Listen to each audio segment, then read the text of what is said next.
श्रीमती माता जी की जय जय। श्लोक नंबर 80। साध्य साधन विज्ञप्तिर यदि विज्ञप्ति मात्रता न साध्यम न च हेतुश्च प्रतिज्ञा हेतु दोषता। साध्य साधन विज्ञप्ते यदि विज्ञप्ति मात्रता न साध्यम न च हेतुश्च प्रतिज्ञा हेतु दोषता। साध्य और साधन, साध्य किसे कहते हैं? जिसको हम सिद्ध करना चाहते हैं।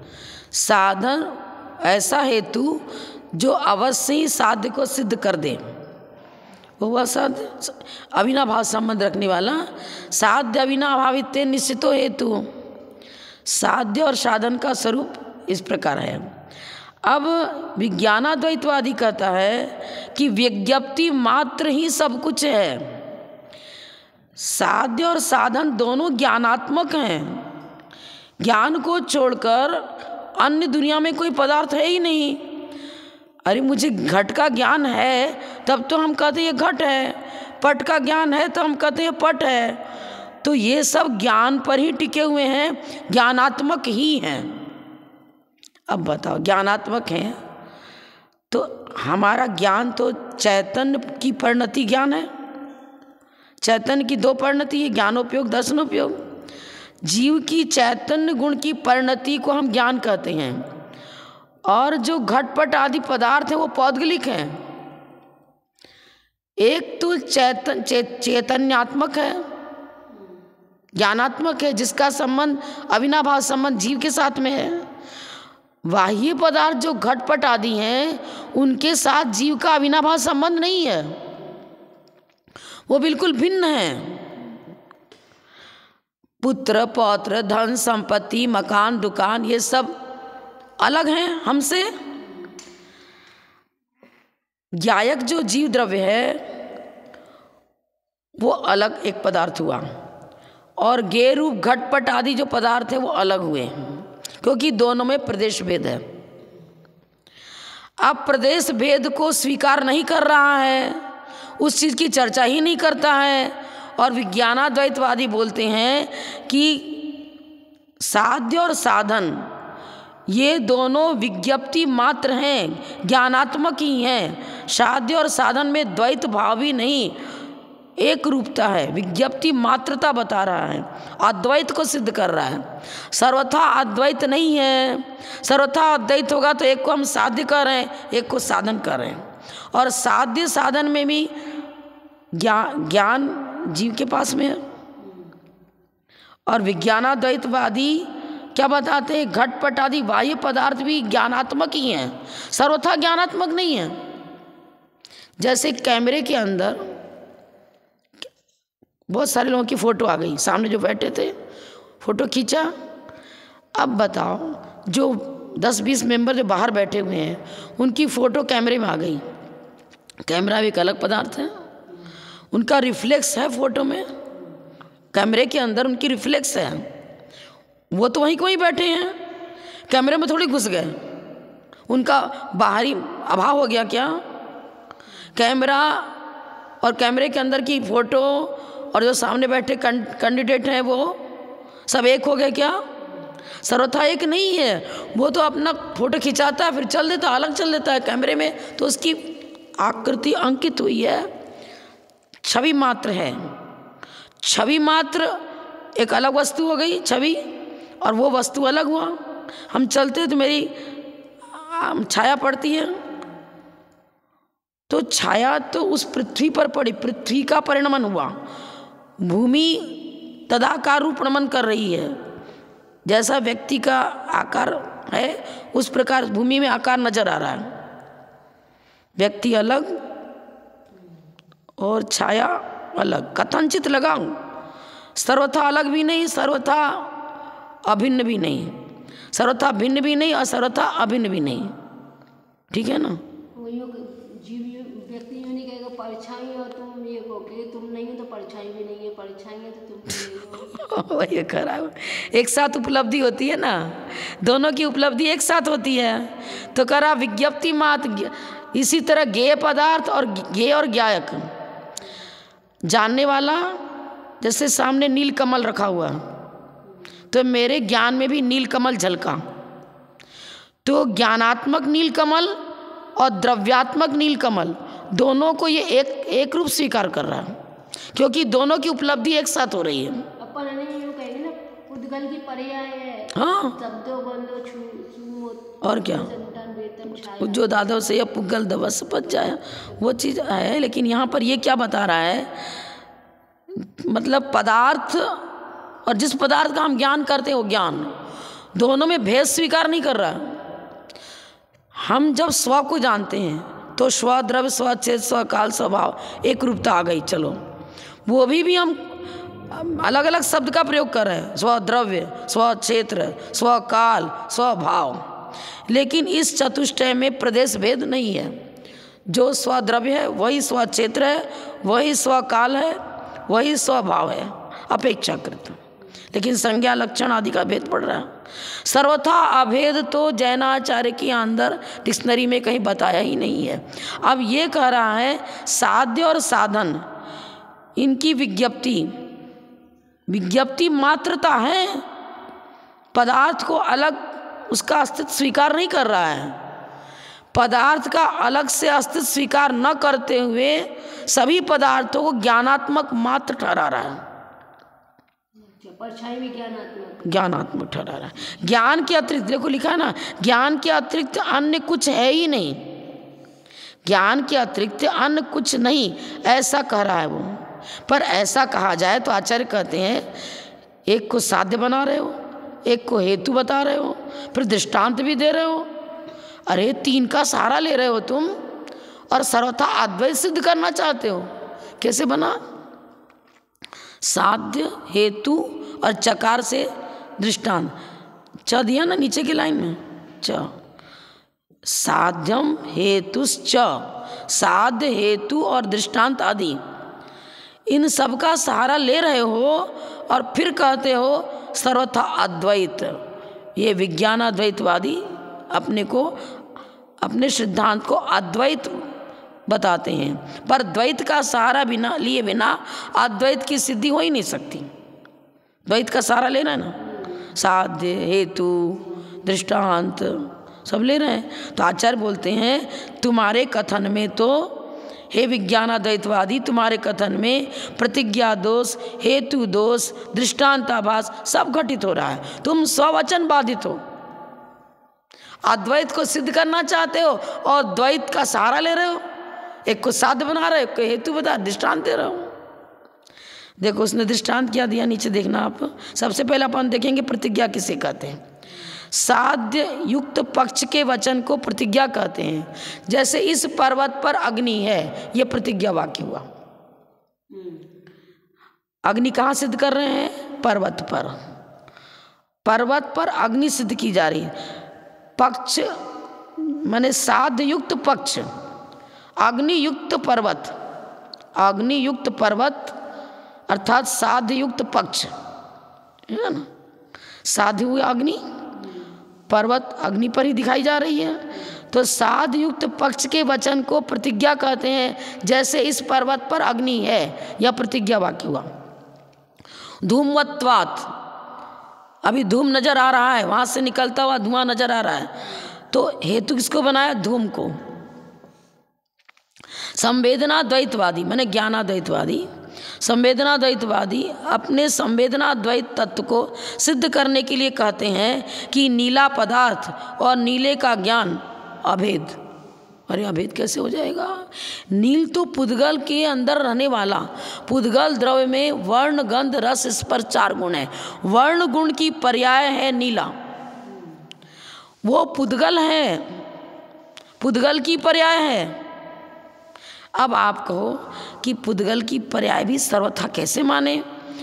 तो जो पौद्गलिक पदार्थ रखा हुआ, मान लो ये नीला पदार्थ है, इसका अविनाभास संबंध तो पुद्गल द्रव्य के साथ ही है। लेकिन पुद्गल द्रव्य है जो वो मति ज्ञान का विषय बनता है। मति ज्ञान और शुद्ध ज्ञान, अवधि ज्ञान, मन परिज्ञान, चारों ही ज्ञान छावसमिक हैं और मूर्त पदार्थ को ही जानते हैं। तो वो मूर्त पदार्थ हमारे मति ज्ञान के द्वारा ज्ञेय बना। प्रवचन सार में ज्ञानाकार और ज्ञेयाकार दो की चर्चा करी है। जिस पदार्थ को जानने में हमारा उपयोग केंद्रित है, उस पदार्थ को जब हम जानने में प्रवृत्त होते हैं तो हमारी प्रवृत्ति ज्ञेयाकार हुई। हम चिंतन करें घट का, हमारे ज्ञान में घट एक मतलब चित्रकार चित्र बनाने के पहले अपने माइंड में एक चित्र खींचता है कि हमको क्या करना है, कहाँ पर मस्तिष्क की आकृति देनी है, कहाँ पर मध्य में आँख, पेट, आंगोपांग आदि सब आकार बनाना है, पैर बनाना है, कोई मनुष्य की आकृति दे रहा है। तो पहले अपने ज्ञान के अंदर एक चिंतन के रूप में उस आकार को चित्रित करता है, उसके बाद कलम चलाता है। तो वो ज्ञेयाकार और ज्ञानाकार, ज्ञानाकार में क्या लेंगे, किसी भी एक पदार्थ को जानने में मेरी बुद्धि नहीं लगी है, हमारा उपयोग कहीं केंद्रित नहीं, बिल्कुल शांत बैठे हुए हैं, किसी वस्तु को जानने में उपयोग लग ही नहीं रहा। ज्ञानाकार जो आकृति वगैरह मस्तिष्क में, इसको क्या बोलेंगे, ज्ञान या ज्ञेय? जिस पदार्थ को जानने में हमारी बुद्धि लगी है तो पहले चित्रित हुआ हमारे अंदर चैतन्यात्मक ज्ञानाकार, और एक पुद्गल पदार्थ रखा हुआ ना, उसका भी तो आकार है। तो पुद्गल का आकार पुद्गल के साथ है, और जीव के अंदर जो ज्ञेयाकार छवि बनी वो जीव की पर्याय है। दो भिन्न भिन्न हो गए ना, प्रदेश भेद है। ये घड़ी रखी हुई है, इसका अलग अस्तित्व है, और हम यहाँ बैठे, मेरा अलग अस्तित्व है, जीव द्रव्य का अलग अस्तित्व है। अब मैं देख रही हूँ अरे घड़ी, कहाँ इसको घड़ी कहते हैं, तो हमारा मति ज्ञान इस घड़ी को देखने में लगा, कितना बजा देखने में लगा, पर घड़ी का अस्तित्व तो अलग है, और मेरे अंदर जो ज्ञानात्मक चिंतन हुआ, हमें ज्ञेय बनाया इस घड़ी को, कितना टाइम हुआ देखा, तो मेरी ज्ञान की परिणति मेरे ज्ञान के साथ में है, ज्ञान की पर्याय ज्ञान के साथ है, और पौद्गलिक द्रव्य की पर्याय पुद्गल के साथ है। दोनों पर्यायों का एकत्व एक रूप अस्तित्व का स्वीकार करेंगे। ये संवेदना द्वैतवादी कहता है अपनी संवेदन अर्थात ज्ञान शक्ति के द्वारा ही तो हम लोग का लोग माने सही पदार्थ को जानते हैं, और दोनों की एक साथ उपलब्धि होती है। नील कमल रखा है और हमने नील पद कमल को जाना, तो नील कमल का जानना और नील पदार्थ की उपस्थिति समय भेद के बिना एक साथ तो है, उपलब्धि एक साथ है, इसलिए दोनों को एक मान लो बोलता है। दोनों की उपलब्धि एक साथ है इसलिए एक मान लो। अरे एक कैसे मान लेंगे, सर्वथा एक नहीं है, दोनों अपने अपने स्वचतुष्टय से अपने अपने अस्तित्व को लिए हुए हैं। पर चतुष्टय रूप ये घड़ी पर पदार्थ है, ये और हम एक हो गए क्या? तो वो तो अद्वैत को लेकर बैठा हुआ, और उदाहरण बहुत चुन करके देता है। सहोपलब्ध एक साथ उपलब्धि होने का नियमन होने से हेतु दिया उसने। अब दृष्टांत क्या देता है, नेत्र विकारी, जिसको मतलब नेत्र में कोई दोष हो गया। अब वस्तु एक है और दिखती दो है उसको, कभी कभी ऐसा होता है, नेत्र इंद्रिय में कोई ऐसी कमी आती, दृष्टि दोष आ जाता है, त्रुटि आ जाती है, रोग हो जाता है। हाँ, तो चीज़ है एक और दिखेगी दो। क्या उदाहरण दे रहा है, अरे चंद्रमा आकाश में एक है पर नेत्र विकारी को दो चंद्रमा दिखता है तो एक ही चंद्रमा, उसको दिख गया दो। इसी प्रकार से नील पदार्थ और नील ज्ञान दो न होकर के एक हैं। ये अपने सिद्धांत की पुष्टि कर रहा है, दो है नहीं, दो एक, दोनों एक हैं। चंद्रमा तो एक ही था, दो दिखने लगा। इसी तरह तुमको दो दिखते हैं कि ये टेबल अलग है, मैं अलग हूं, पर दोनों की उपलब्धि एक साथ हो रही ना। ज्ञेयाकार रूपणति जिस समय और ज्ञान भी उस ज्ञानाकार ज्ञेयाकार मतलब ज्ञायक और ज्ञेय पदार्थ, जिसको हम ज्ञेय बनाते हैं वो ज्ञेय का अंदर में रिफ्लेक्स हुआ तो एक साथ तो उपलब्धि हुई। जिस समय हम घड़ी को जानने में देखने में लगे उस समय घड़ी में हमारा उपयोग किया, अन्य पदार्थ को जानने तद्रूपयोग होगा। तो दोनों ज्ञेय ज्ञायक भाव काल भेद के बिना एक साथ घटित हो रहे हैं। इसलिए कर अद्वैत मान लो, सर्वथा अभिन्न मान लो। अरे सर्वथा अभिन्न कैसे मान लेंगे भाई? कोई व्यक्ति पिक्चर देख रहा है, पिक्चर में नाना प्रकार के चित्र होते रहे, देख रहे हैं, वो चलचित्र में जो आकृति आ रही है वो पौद्गलिक है और मैं उसको देखने में लगी हूँ, मेरा उपयोग तद्रूप परिणति कर रहा है, पर चैतन्याकार रूप परिणति है। माने जीव द्रव्य का ज्ञानात्मक जो ज्ञेयाकार परिणति हो रही है वो जीव के साथ अविनाभाव संबंध रखती है। चैतन्यात्मक ज्ञानाकार और ज्ञेयाकार, और एक पौद्गलिक ज्ञान पदार्थ है उसकी पर्याय। पौद्गलिक पदार्थ की पर्याय जीव द्रव्य की पर्याय नहीं बन गई, मेरा ये कहना है। रिफ्लेक्स तो हो रहा है और हम उसमें देख भी रहे हैं, बराबर समझ रहे हैं। जिस जिसको देखने में लगते हैं तद्रूप मेरी ज्ञान की आकृति उसमें झलक, ज्ञान तद्रूप परिणति करता है। सहयोग मिल रहा है ना। निमित्त नैमित्तिक भाव है। इसलिए तो ज्ञान को सपर प्रकाशक बताया। ये स्वसंवेदनावादी मात्र ज्ञान को ही स्वीकार कर रहा है, लौकिक पदार्थों का, बाह्य पदार्थों का अस्तित्व ही स्वीकार करने को तैयार नहीं है। सब ज्ञान रूपी है, ज्ञान नहीं तो हम कुछ जान ही नहीं पाएंगे। अन्य पदार्थों का अस्तित्व को स्वीकार नहीं कर रहा है। आचार्य का अस्तित्व तो पहले से है, पहले से वन प्रांत में वृक्ष था। जब हम वन में प्रवेश किए तो हम वृक्ष को देखने लग गए, अस्तित्व तो पहले से था। अस्तित्व था ही नहीं और वन में हम प्रविष्ट हो गए तो हमको वृक्ष नजर आएगा क्या? वृक्ष है ही नहीं तो कहाँ से नजर आएगा? दोनों का स्वतंत्र अस्तित्व है, पर ज्ञेय ज्ञायक भाव भी है।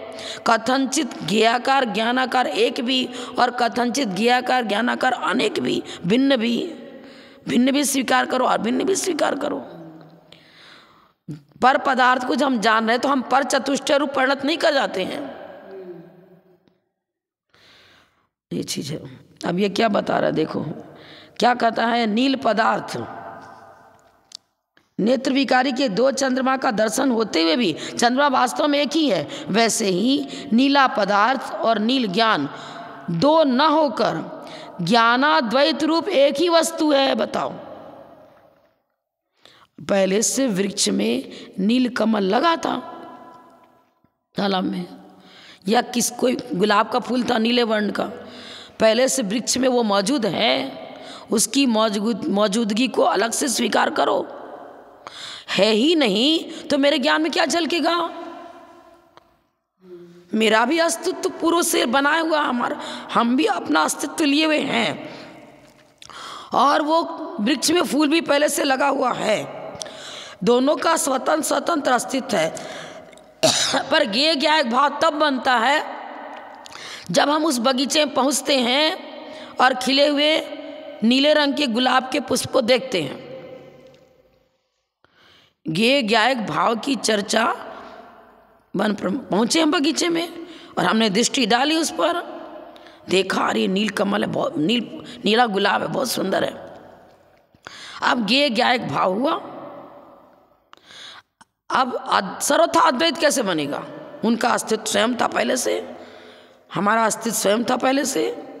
पर ज्ञेय ज्ञायक भाव जब उसको देखने में इंगेज होते हैं तो उस समय भी वो खिला हुआ वृक्ष का गुलाब अलग है और हमारे अंदर जो ज्ञानात्मक एक चित्रित हुआ आकार उस पुष्प का वो अलग है। जब भी तो हमारे आचरण में द्रव्य कर्म भाव कर्म की चर्चा अलग अलग करी है। द्रव्य आश्रय भाव आश्रय, द्रव्य संवर भाव संवर, बस उससे टैली करते हुए अपन को समझना है कि भैया वो पौद्गलिक कर्म अलग है, वो पौद्गलिक पदार्थ अलग है और हमारा चैतन्यात्मक जो ज्ञानोपयोग की नाना पर्याय हैं वो चैतन्यात्मक ही हैं, वो जीव रूप हैं, चैतन्य रूप हैं। चित चैतन्य की परिणति है वो, चित चैतन्य की परिणति अलग और पुद्गल की पर्याय अलग, लेकिन फिर भी ज्ञेय ज्ञायक भाव उनका परस्पर बनता है। और इस प्रकार की प्रक्रिया ये बता नहीं रहे हैं, ये तो सर्वथा अद्वैत स्वीकार कर रहे हैं। तो आचार्य कहते हैं देखो तुम्हारे क्या नील पदार्थ, नीला पदार्थ, नीला हुआ विशेषण पदार्थ हुआ विशेष्य, विशेष विशेषण दो हुआ ना। विशेष्य मतलब धर्मी और विशेषण माने धर्म। अब कहाँ अद्वैत रहा? धर्म धर्मी, धर्म धर्मी की अपेक्षा भेद है। फिर तुम हेतु का प्रयोग कर रहे हो, कारण दे रहे हो ना, अपने अपने सिद्धांत की सिद्धि के लिए कोई ना कोई हेतु दे रहे हो ना। क्या हेतु दिया उसने? एक साथ सहोपलम्ब नियमात, एक साथ उपलब्धि होती है गे ज्ञायक भाव की। ठीक है, एक साथ तो होता ही है भैया। कोई चीज़ है तब तो हम उसको देखने में इंगेज हुए और देख रहे हैं, उसमें पदार्थ भी है उसी समय और ज्ञायक भी उस समय, समय भेद के बिना ही गे ज्ञायक भाव बन रहा है। सहोपलम्बात नियमात ये हेतु दिया। दृष्टांत क्या देता है? अब दृष्टांत भी दे रहा है, दृष्टांत भी देता है। क्या? ये चंद्रमा का उदाहरण दिया ना इसने कि चंद्रमा तो था एक चंद्रमा और दिखता है दो। ठीक इसी तरह से वस्तु ज्ञानात्मक ही है, अन्य कोई पदार्थ का अस्तित्व ही नहीं है, सब एक है, ज्ञानात्मक ही है। तीन का सहारा ले रहे हो, साध्य, हेतु और दृष्टांत।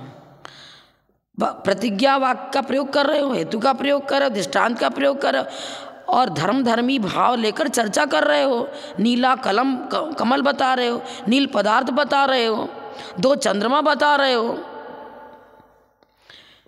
कि दो चंद्रमा दिखता है, तो द्वैत दो शब्द का प्रयोग तो किया ना। और अद्वैत शब्द द्वैत में नए समाज का प्रयोग करेंगे, ना नहीं है दो और ना को अ मिला अ कर दिया तो क्या हो? अद्वैत। द्वैतम ना, अब समास करो अद्वैत। द्वैत के बिना अद्वैत शब्द भी कहाँ से लाए? सापेक्ष शब्द है। द्वैत और अद्वैत परस्पर सापेक्ष है, अंधकार और प्रकाश परस्पर सापेक्ष शब्द है। निरपेक्षता को लिए हुए किसी भी वाक्य की रचना हम नहीं कर सकते।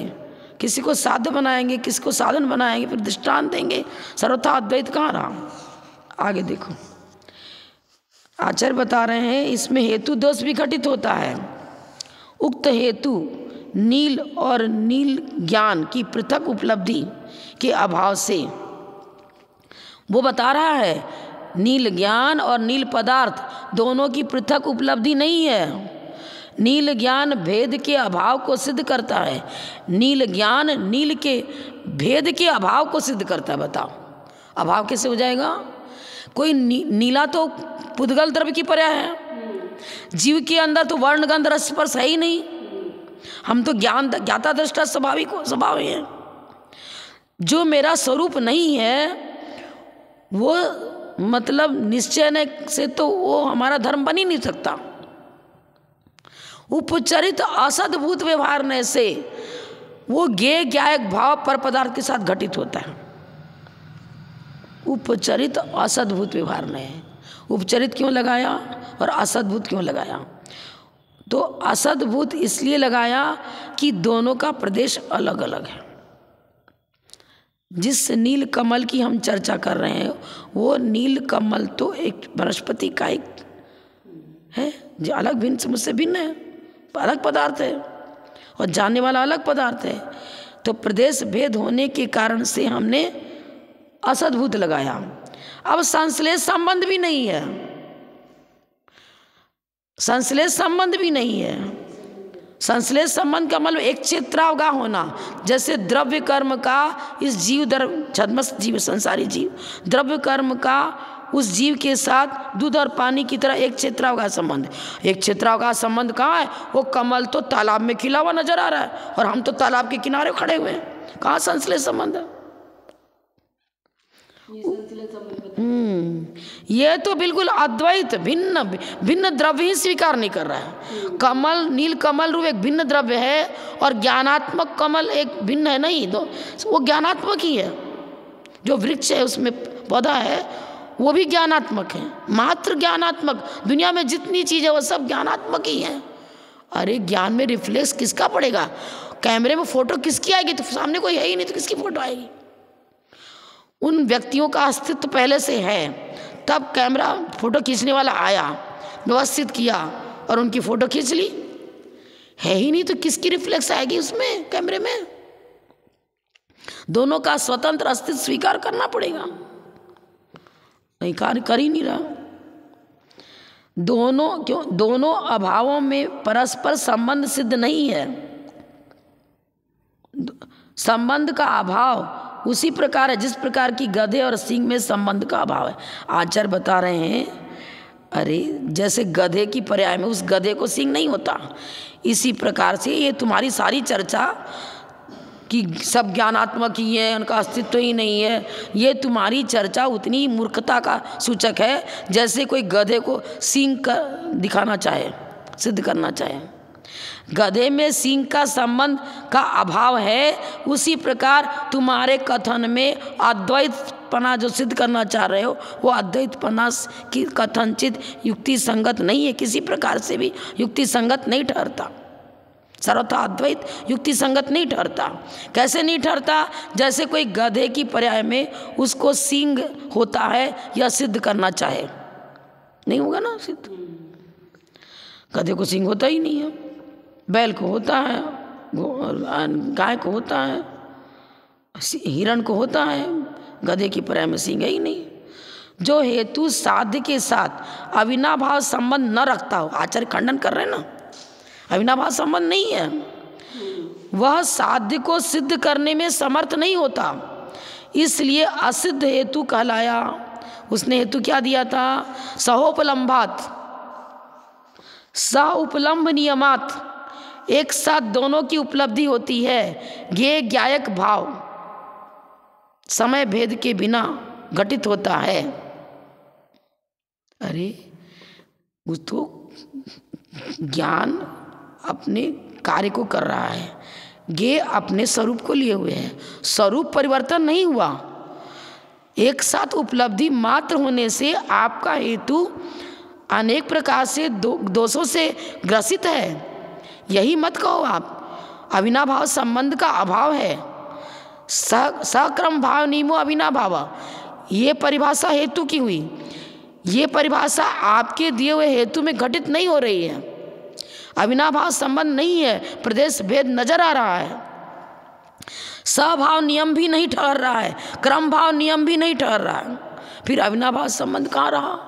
प्रातः काल के बाद मध्याह्न काल, मध्याह्न काल के बाद सायंकाल आता है, ये क्रम भाव नियम हुआ।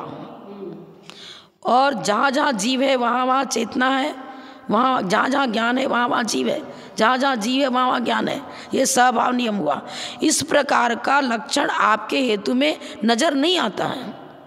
किसी बच्चे को हमने गोद में किसी ने गोद में बैठा लिया, तो बालक और वो व्यक्ति जिसकी गोद में बैठा दोनों एक हो गए क्या? एक साथ दिख तो रहे। अरे देखो ना, गोद में बच्चे को बिठा के रखा है, माँ ने अपने पुत्र को गोद में बिठा के रखा है, दोनों की एक साथ उपलब्धि हो रही है आपकी नेत्र इंद्रिय के द्वारा। देखने वाला जो है वो नेत्र इंद्रिय से दोनों को एक साथ देख रहा है, तो एक साथ उपलब्धि उनकी होने देखने में आ रही है, इसलिए दोनों एक हो गए क्या? कहाँ से एक हो गए? पुत्र पुत्र है, मामा है, माता को माता कहेंगे, पुत्र को पुत्र कहेंगे, दोनों सउपलम्भ एक साथ उपलब्धि होने से एक कैसे हो जाएंगे? उसका जीव अलग है। हाँ, हम किसी स्थूल पदार्थ पर दृष्टि डाल रहे हैं, उसका पूरा आकार नजर आ रहा है, एक साथ नजर आ रहा है, और उस पर क्या क्या वस्तु रखी वो भी नजर आ रहा है, पर आधार आधे भाव एक साथ उपलब्ध हो रहा है, फिर भी आधार को आधार कह रहे हैं, आधे को आधे कह रहे हैं। ये टेबल पुस्तक रखी है, दोनों में एक साथ नजर आ रही, पर पुस्तक और टेबल एक हो गया क्या? अरे सहोपलम्भ नियमात, एक साथ उपलब्ध तो हो रहा, पर दोनों एक नहीं हुए। तुम्हें वो क्या है तू दे रहा? सहोपलम्भ नियमात, एक साथ उनका ज्ञान होता है, इस प्रकार का नियमन होने से दोनों एक हो गए। अरे एक कैसे हो जाएंगे? किसी हालत में एक नहीं हो सकते। साध्य और साधन दोनों अलग है। साध्य किसको कहेंगे? जिस कार्य को हम सिद्ध करना चाह रहे हैं। तुम्हारा साध्य भी साध्याभास है। क्यों? तुम तो ज्ञानात्मक ही सारी वस्तु को ठहरा रहे हो। और बिल्कुल ये आबाल वृद्ध इस बात की सिद्धि है कि वृक्ष पहले से था। वो आगे उदाहरण देगा, वो देखो आगे उदाहरण क्या दे रहा है। जैनाचार्य के उदाहरण उठा रहा है। अब तो क्या कहता है, आपकी परीक्षा मुख में आया है ना, सिंसपा और सिंसपा का वृक्ष। अब शीशम और वृक्ष में व्यापक भाव है। शीशम का वृक्ष है, शीशम विशेषण हुआ, वृक्ष हुआ विशेष्य। अब वृक्ष सामान्य धर्म हुआ और शीशम विशेष धर्म हुआ, क्योंकि वृक्षत्वपना तो मात्र शीशम ही वृक्ष होता है। क्या अन्य वृक्ष नहीं होते हैं? आम का वृक्ष होता है, नीम का वृक्ष होता है, केले का वृक्ष होता है। वृक्ष तो अनेक प्रकार के हैं। तो वृक्षत्व हुआ सामान्य धर्म, क्योंकि वृक्षत्व धर्म अन्य में भी पाया जाता है। यहाँ स्वचतुष्ट पर चतुष्ट नहीं लगा रहे हैं। वृक्षत्व जैसे अस्तित्व, वस्तुत्व, प्रमेयत्व आदि को सामान्य में लिया था। हाँ, तिर्यक सामान्य की अपेक्षा वृक्षत्वपना अनेकों में पाया जा रहा है। पर शीशम तो सारे वृक्ष शीशम नहीं है। जो वृक्ष है वह शीशम नहीं है, लेकिन जो शीशम है वो तो वृक्ष है ही है। जो शीशम है विशेष हो गया, सामान्य के बिना विशेष की चर्चा ही नहीं। जो वृक्ष है वह सब शीशम नहीं है, लेकिन जो शीशम है वो तो वृक्ष है ही है, क्योंकि वृक्षत्व सामान्य धर्म के बिना विशेष की चर्चा हो ही नहीं सकती। वस्तु सामान्य विशेषात्मक है। जैन सिद्धा, लेकिन अब वो उदाहरण तो हमारा दे रहा है। देखो, तुम जैनाचार्य भी तो व्यापक संबंध मानते हो कि व्यापक दोनों एक साथ होते हैं। अरे हम क्या गलत कर रहे हैं? हम भी तो ही बता रहे हैं कि ज्ञान है तो सारे वस्तु नजर आते हैं, तो ज्ञानात्मक ही सारी वस्तु है। तो होने पर होना, नहीं होने पर हाँ, ये नियम नहीं बनता है ना।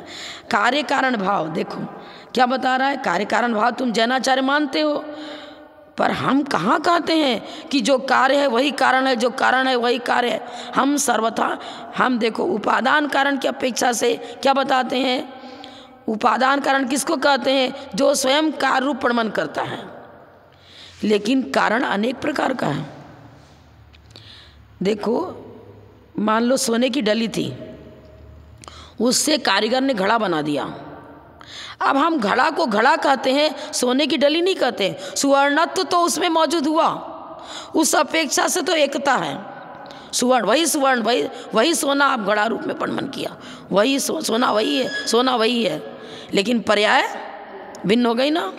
उसको तो सोने की डली बताते थे, इसको सुवर्ण में घड़ा बता रहे हैं।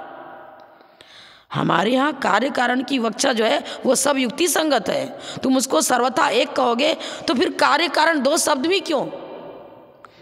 क्यों? अरे द्वैत के बिना अद्वैत बनेगा ही नहीं। कार्य कारण भाव लो, व्यापक भाव लो, कुछ भी लो, ज्ञेयक भाव लो।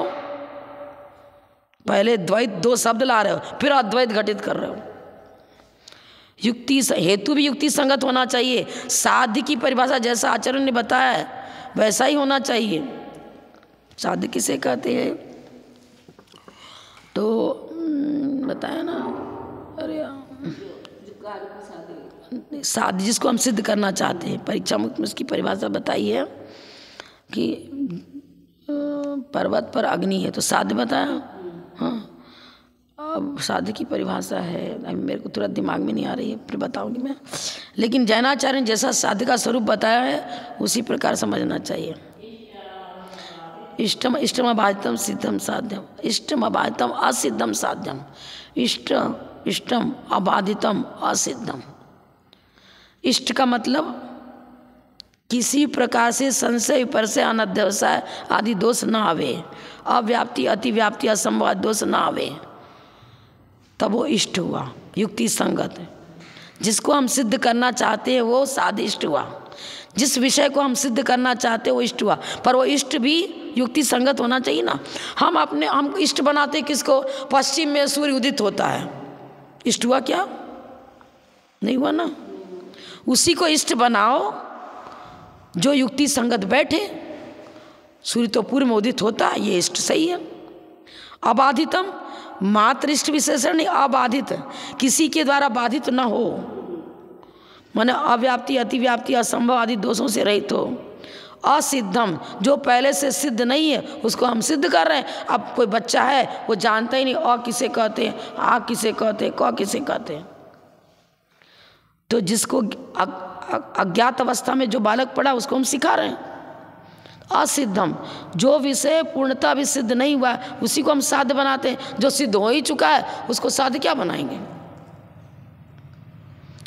कारण हेतु देते हैं इष्टमबाह्यतम असिद्धम साध्यम। अब इसने जो साध्य बनाया वो साध्य भी इस परिभाषा को लिए हुए नहीं है, इस प्रकार युक्ति संगत नहीं है। साध्य भी युक्ति संगत नहीं, हेतु भी युक्ति संगत नहीं और दृष्टांत भी युक्ति संगत नहीं है। इसलिए अद्वैतपना उसका खंडित हो जाता है। यदि यह कहा जाए कि जिस प्रकार अग्नि के अभाव से धूम का अभाव, वृक्ष के अभाव से व्याप्त शीशम का अभाव सिद्ध किया जाता है, उसी प्रकार नीला और नील ज्ञान की पृथक उपलब्धि के अभाव से पृथक उपलब्धि बता रहे। ये ज्ञायक भाव की अपेक्षा से एक साथ उपलब्धि है, लेकिन उसकी उपलब्धि तो पहले से थी। किसान ने पहले से आम का वृक्ष लगा रखा था, पर मुझे मालूम नहीं था कि आम वाला बगीचा कहाँ है। तो हम गए तो पहले से वृक्ष मौजूद था, तब तो मेरे ज्ञान का विषय बना। जिसका पहले से अस्तित्व ही नहीं है वो मेरे ज्ञान का विषय कहाँ से बनेगा? बन ही नहीं सकता। जैसे किसी ने पहले देखा तो उसका तो ज्ञान का विषय पहले बन गया, तो आम तो वृक्ष तो पहले ही था। वो पहले से उपलब्ध है, हम भी पहले से हैं, दोनों का अस्तित्व पहले से है। ये ज्ञायक भाव की अपेक्षा से एक साथ उपलब्धि उस व्यक्ति की दृष्टि से हुई, सभी की दृष्टि से नहीं। अरे कहाँ की कहाँ बातें ले जाता है, मतलब उदाहरण अपना ही ले रहा है। और फिर बता रहा क्या, धूम और अग्नि में तुम कार्य कारण भाव मानते हो। अरे धूम है, जहाँ जहाँ धूम है वहाँ वहाँ अग्नि तुम बताते हो ना, तो सौ उपलब्ध बताते हो। हम भी तो वही बात करें, तो क्या गलत किया मैंने? वो अद्वैतवादी बोल रहा है। अरे हम धूम को कार्य बता रहे हैं और विषम व्याप्ति पूर्वक उसकी चर्चा कर रहे हैं। दोनों का स्वरूप एक नहीं है। धुएं के ऊपर हाथ रखा, हाथ जलता है क्या? पर अग्नि के ऊपर हाथ रख दो तो दोनों की अर्थ क्रिया अलग अलग है, दोनों का लक्षण अलग अलग है। संज्ञा लक्षण आदि भेद, एक को धूम कर एक को अग्नि कर है।